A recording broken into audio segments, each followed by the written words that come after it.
साथियों, आज इस वीडियो में हम संस्कृत पेडागोजी के उन महत्वपूर्ण प्रश्नों को पढ़ने वाले हैं जिन्हें यदि आप पढ़ते हैं तो यहाँ से आपको एग्जाम में प्रश्न देखने को जरूर मिलेंगे।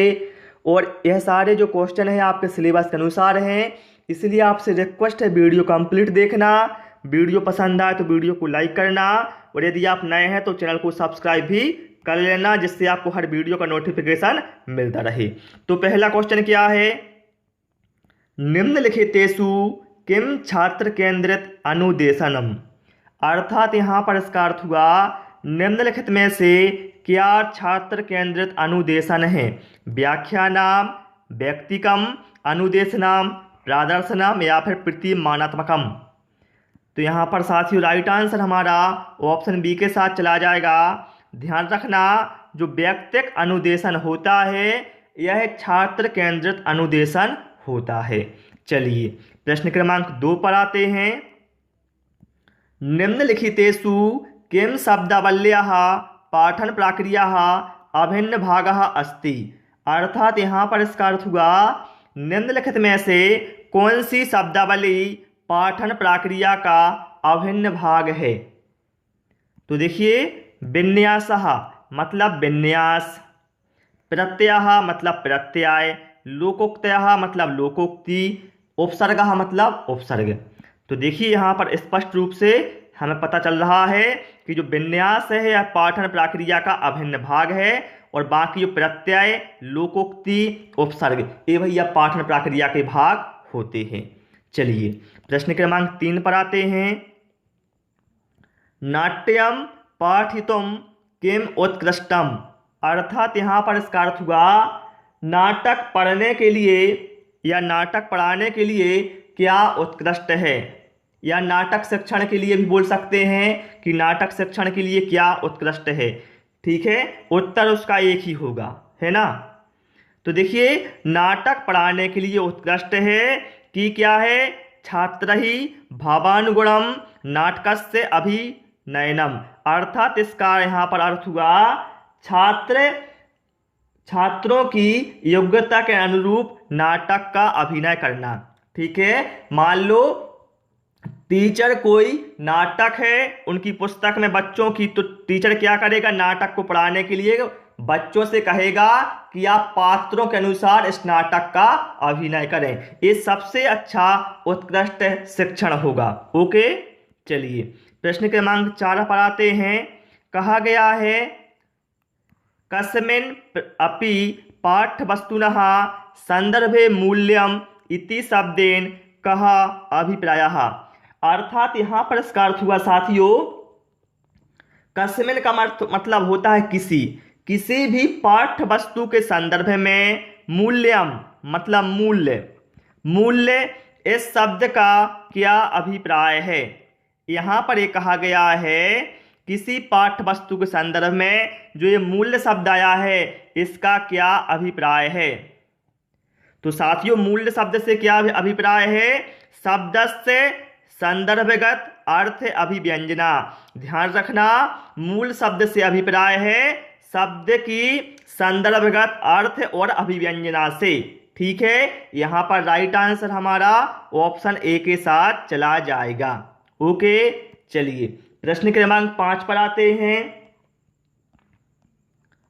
छात्राणाम लेखन कौशलस्य मूल्यांकनार्थम किम आवश्यकम। अर्थात यहाँ पर इसका अर्थ हुआ छात्रों के लेखन कौशल के मूल्यांकन में क्या आवश्यक है। बताएं यहाँ पर आप लोग करेक्ट आंसर क्या होगा। तो ध्यान रखना, छात्रों के लेखन कौशल के मूल्यांकन में आवश्यक है लेखन संदर्भे प्रतिपुष्टि दानम अवलोकनम च। अर्थात यहाँ पर इसका अर्थ हुआ लेखन के संदर्भ में प्रतिपुष्टि और अवलोकन। ठीक है, प्रतिपुष्टि का मतलब क्या है, निर्देश, और अवलोकन का मतलब है ध्यान देना। ठीक है, तो यहाँ पर राइट आंसर साथियों हमारा क्या हो जाएगा, ऑप्शन सी, लेखन के संदर्भ में प्रतिपुष्टि और अवलोकन ये लेखन कौशल के मूल्यांकन में आवश्यक होता है। चलिए प्रश्न क्रमांक 6 पर आते हैं। निम्नलिखितेषु किम चतुष्टयम भिन्न प्रकारकम वाचनम। अर्थात यहाँ पर इसका अर्थ हुआ निम्नलिखित में से चार भिन्न प्रकार के वाचना हैं। बताना है निम्नलिखित में से कौन भिन्न प्रकार के वाचन हैं। तो देखिए, चार भिन्न प्रकार के वाचन कौन कौन से हैं? बेहगावलोकनम, अवलोकनम, व्यापकम और गहनम। अर्थात यहाँ पर राइट आंसर हमारा ऑप्शन डी के साथ चला जाएगा। चलिए प्यारे साथियों, प्रश्न क्रमांक 7 पर आते हैं। द्वितीय भाषा शिक्षणे संदर्भे छात्राः प्रदत्त निर्देशान् अनुपालयितुं सक्षमाः भवेयुः। एतस्य मूल्यांकनार्थं किम आवश्यकम। अर्थात यहाँ पर इसका अर्थ हुआ, द्वितीय भाषा शिक्षण के संदर्भ में छात्र प्रदत्त निर्देशों के अनुपालन करने में सक्षम होते हैं। भवेयुः का मतलब होता है होते हैं। एतस्य मूल्यांकनार्थम किम आवश्यकम, मतलब इसके मूल्यांकन में आवश्यक है। तो देखिए यहाँ पर राइट आंसर साथियों हमारा क्या हो जाएगा? प्रदत्त निर्देशानाम संरक्षणम प्रत्यस्मरणम च। अर्थात यहाँ पर इसका अर्थ हुआ हो जाएगा कि क्या हो जाएगा? प्रदत्त निर्देशों का संरक्षण और प्रत्ययों का स्मरण।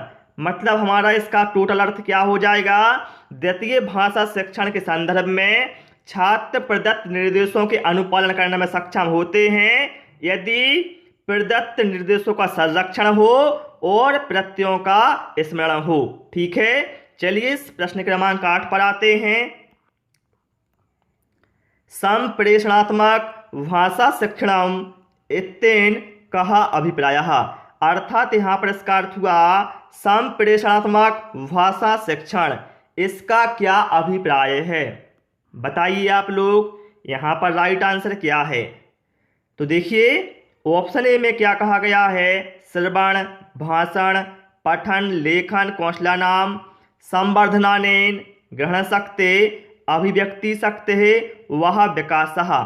अर्थात संप्रेषणात्मक भाषा शिक्षण, इसका अभिप्राय क्या है? इसका अभिप्राय है साथियों श्रवण, भाषण, पठन, लेखन कौशल के संवर्धन में ग्रहण शक्ति और अभिव्यक्ति शक्ति का विकास है। तो यहाँ पर राइट आंसर हमारा ऑप्शन ए के साथ चला जाएगा।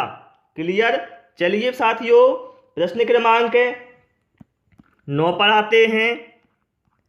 कहा गया है भाषा अर्जनम अंतर्निहितमेव मनुष्यः जन्मना एव कया अपि भाषा व्यवस्थया युक्तः एतया व्यवस्थया यो सः व्यवहारं करोति एषः विचारः केन उपागमेन संबद्धः। अर्थात यहाँ पर इसका अर्थ हुआ साथियों कि भाषा का अर्जन अंतर्निहित होता है। मनुष्य जन्म से ही किसी भी भाषा व्यवस्था से युक्त होता है। एतया व्यवस्था मतलब यह व्यवस्था से ही वह व्यवहार करता है। यह विचार केस उपागम से संबद्ध है। ठीक है, मैंने क्या बोला? भाषा अर्जन अंतर्निहित होता है। मनुष्य जन्म से ही किसी भी भाषा व्यवस्था से युक्त होता है। यह व्यवस्था से ही व्यवहार करता है। यह विचार किस उपागम से संबद्ध है? तो साथियों यह जो विचार है वो संबद्ध है प्राकृतिकेन उपागम से, मतलब प्राकृतिक उपागम से संबद्ध है। ये क्वेश्चन कई बार एग्जाम में पूछा गया है, इसलिए मैंने इसको इंक्लूड किया हुआ है। चलिए साथियों प्रश्न क्रमांक 10 पर आते हैं। कहा गया है अर्थ ज्ञान द्वारा संप्रेषण क्षमता विकासः इत्येन अभिप्रायः अस्ति। यहाँ पर इसका अर्थ हुआ अर्थ ज्ञान के द्वारा संप्रेषण क्षमता का विकास, इससे क्या अभिप्राय है? अर्थ ज्ञान के द्वारा क्या है? संप्रेषण क्षमता का विकास, इससे क्या अभिप्राय है? भैया इससे अभिप्राय है अवबोधनार्थम सूचनायाः आदानम प्रदानम च स्पष्टीकरणम पुनर्रचनम च। अर्थात यहाँ पर इसका अर्थ हुआ अवबोधन में सूचनाओं के आदान प्रदान, स्पष्टीकरण एवं पुनर्रचना का विकास। ठीक है, यहाँ पर राइट आंसर हमारा ऑप्शन डी के साथ चला जाएगा। क्लियर। चलिए प्रश्न क्रमांक 11 पर आते हैं। यहाँ पर कहा गया है छात्राः सहजतया लक्ष्य भाषया भाषणं कर्तुं समर्थः भवेयुः इत्यर्थं किं महत्वपूर्णम्। अर्थात यहाँ पर इसका अर्थ हुआ छात्र आसानी से लक्ष्य भाषा का संभाषण करने में समर्थ होते हैं। भवेयुः का मतलब होता है होते हैं। ठीक है, फिर क्या है, इत्यर्थम किम महत्वपूर्णम, इसके लिए क्या महत्वपूर्ण है। तो देखिए छात्र आसानी से लक्ष्य भाषा को संभाषण करने में समर्थ होते हैं, इसके लिए महत्वपूर्ण है कि सर्वत्र लक्ष्य भाषया संभाषणार्थम अभिप्रेरणा नूतनेषु च संदर्भेषु भाषा प्रयोग अवसराणां प्रदानम, अर्थात प्रदानम। ठीक है, इसका यहाँ पर अर्थ हुआ कि सभी को लक्ष्य भाषा के संभाषण के लिए अभिप्रेरणा एवं नए संदर्भ में भाषा प्रयोग के अवसर प्रदान किए जाएं। ठीक है, इससे क्या है, छात्रों को लक्ष्य भाषा के संभाषण में आसानी होती है। तो यहाँ पर राइट आंसर साथियों हमारा ऑप्शन डी के साथ चला जाएगा। और साथियों यदि मेरे द्वारा किसी भी शब्द को बोलते समय उच्चारण संबंधी कोई अशुद्धि होती है तो मुझे माफ करना। चलिए प्रश्न क्रमांक 12 पर आते हैं। छात्राणाम लिखित कार्य संबद्ध त्रुटि संशोधनार्थम प्रभावी प्रक्रिया अस्ति। अर्थात यहाँ पर इसका अर्थ हुआ छात्रों में लिखित कार्य से संबद्ध त्रुटियों के संशोधन में प्रभावी प्रक्रिया है। बताइए आप लोग, छात्रों में लिखित कार्य से संबद्ध त्रुटियों के संशोधन के लिए प्रभावी प्रक्रिया क्या है। तो ऑप्शन ए में कहा गया है संकेत द्वारा त्रुटि निर्देशनम छात्रेभ्यः च संशोधनार्थम अभिप्रेरणा दानम। अर्थात यहाँ पर इसका अर्थ हुआ संकेत द्वारा त्रुटियों को बताना और संशोधन के लिए बच्चों को या छात्रों को अभिप्रेरित करना। तो ये बिल्कुल यहाँ पर सही आंसर हो जाएगा। ठीक है, यदि छात्रों में लिखित कार्य से संबद्ध कोई त्रुटियां हैं तो उनके संशोधन के लिए शिक्षक को क्या करना चाहिए, संकेत द्वारा त्रुटियों को मतलब बताना चाहिए और छात्रों को अभिप्रेरित करना चाहिए उन्हें संशोधित करने के लिए। ठीक है, चलिए साथियों प्रश्न क्रमांक 13 पर आते हैं। समुचितः भाषा कौशल क्रमः मन्यते। देखिए यहाँ पर क्या है, समुचित या फिर उचित या फिर सही भाषा कौशल का क्रम पूछा गया है। तो देखिए भैया भाषा कौशल का क्रम क्या होता है।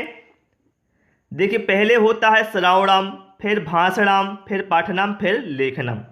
तो यहाँ पर राइट आंसर हमारा क्या है, वो ऑप्शन डी के साथ चला जाएगा। सुनना, बोलना, पढ़ना और लिखना ये भाषा कौशल का क्रम होता है। ओके, चलिए साथियों प्रश्न क्रमांक 14 पर आते हैं। कहा गया है लिखितानुच्छेदत्व आकलनार्थम प्रथमम सोपानम अस्ति। अर्थात यहाँ पर इसका अर्थ हुआ साथियों कि लिखित अनुच्छेद के आकलन का प्रथम सोपान है। क्या है, लिखित अनुच्छेद के आकलन का प्रथम सोपान क्या है। तो भैया यहाँ पर राइट आंसर क्या है, हमारा ऑप्शन डी के साथ चला जाएगा। विषय वस्तु सार्थक्यम विचाराभिव्यक्ति ही चाह। अर्थात यहाँ पर इसका अर्थ हुआ विषय वस्तु की सार्थकता और विचारों की अभिव्यक्ति। ठीक है, यह लिखित आकलन का प्रथम सोपान है। ओके, यह लिखित अनुच्छेद के आकलन का प्रथम सोपान है। चलिए साथियों प्रश्न क्रमांक 15 पर आते हैं। कहा गया है अध्यापकः यह अध्यापकः या फिर अध्यापिकाः उदाहरणैः सह व्याकरणात्मक संरचनात्मक पाठितुं दृश्य श्रव्य उपकरणानां प्रयोगं करोति। छात्राः प्रभावी संप्रेषणात्मक लेखनेन भाषणेन वा एतेषां पाठ्यतत्त्वानां सम्यक् उपयोगं कुर्वन्तु। ऐसा प्रक्रिया अस्ति। देखिए साथियों, मेरे मुंह में कुछ छाले हो गए हैं, जिसकी वजह से क्या है, मुझे प्रॉब्लम भी हो रही है किसी किसी शब्द को बोलने में। तो आप लोग थोड़ा एडजस्ट कर लेना आज, ठीक है। तो यहाँ पर साथियों इसका अर्थ हुआ अध्यापक या फिर अध्यापिका, एक ही बात है।